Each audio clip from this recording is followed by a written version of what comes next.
Հիմա անցնենք մյուսներին։ Ուրեմն Ռոբերտ Քոչարյանը ասում է ընդհանրապես Ժորժ ջան, ես չեմ ուզում մտնել այդ իրանց այդ անիմաստ բառերի, անիմաստ իրար վիրավորանքների մեջ,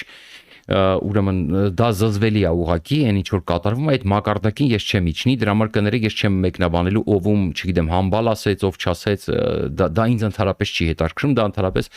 ցույց է տալի ընդհանրապես մեր քաղաքական դաշտի մակարդակը։ Դա անցնենք առաջ, ինձ դա հետաքրքիր չի։ Հիմա Ռոբերտ Քոչարյանն ասում է. Եմեն լավ բան է, Եվրամիությունը շատ լավ բան է, բայց մեզանից շատ հեռու մի բան է, հարմար չի մեզ։ Չենք կարող մենք Եվրամիություն գնալ, մեզ Ռուսաստանն է մոտիկ։ Ուրեմն ինչ է ասում է, եթե Թուրքիան եւ Վրաստանը դառնային ԵՄ անդամ, այդ ժամանակ կարելի է մտածել։ Ժորժ ջան, ուրեմն ուշադրություն դարձրեք մանիպուլյացիան որտեղ է։ Ուրեմն Ռուսաստանը մեզանից մոտարապես նույնքան հեռու է, ինչքան Եվրամիությունը։ Իսկ եթե մենք վերցնենք տնտեսական սահմանը Եվրամիության հետ մենք ունենք տնտեսական սահման, իսկ Ռուսաստանի հետ մենք չունենք տնտեսական սահման, այսինքն Վրաստանն ու Ադրբեջանը, որի հետ մենք կապում ենք Ռուսաստանի հետ, նրանք Եվրամիության հետ նրանք ԵԱՏՄ անդամ չեն, իսկ Վրաստանն ու Թուրքիան դրանք Եվրամիության խորը եւ համապարփակ առևտրի կազմակերպության անդամ են, այսինքն Եվրամիության տնտեսական գոտու մեջ են։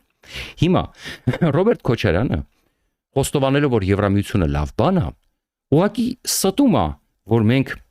Եվրամիությունը մեզանից հեռու է, որտեղ կրկնում եմ, Վրաստանն ու Թուրքիան այսօր Եվրամիության տնտեսական գոտու մեջ են։ Եթե մենք հենց հիմա լավ, ասենք թե Եվրամիության անդամ չենք դիմում, Ռոբերտ Քոչարյան, Թուրքիան եւ Ադրբեջանը, Թուրքիան եւ Վրաստանը Եվրամիության խորը DCFTA-ի անդամ են։ Ուրեմն ասա, բա ինչի մենք չենք դառնում, Թուրքիան եւ Վրաստանը չէ ի վերջո DCFTA-ի անդամ են։ Մենք էլ մտնենք խորը եւ համապարփակ առևտրի կազմակերպության մեջ Եվրամիության հետ առանց մաքսերի առևտուր անենք։ Բա որտեղ է այդտեղ տրամաբանությունը։ Ասում ես Թուրքիան եւ Վրաստանը երբ որ դառնան մենք կդառնանք։ Հիմա Թուրքիան եւ Վրաստանը DCFTA-ի անդամ են։ Դուք էլ դուս եկեք ԵԱՏՄ-ից, մտեք DCFTA-ի մեջ։ Չէ որ Թուրքիան եւ Վրաստանը, եթե դու Թուրքիայով եւ Վրաստանով ես առաջ շարժվում։ Հետեւաբար Ժորժ ջան, այնքան սին ու դատարկ են իրանց վերլուծություններն ու իրանց հիմնավորումները, այնքան հեշտ ուղակի, հեշտ ջախջախվող են։ Գիտեք ինչի՞ց է, որովհետև իրանց նպատակն է ամեն ինչ անել, որ դուք մնաք պարկած Ռուսաստանի տակ։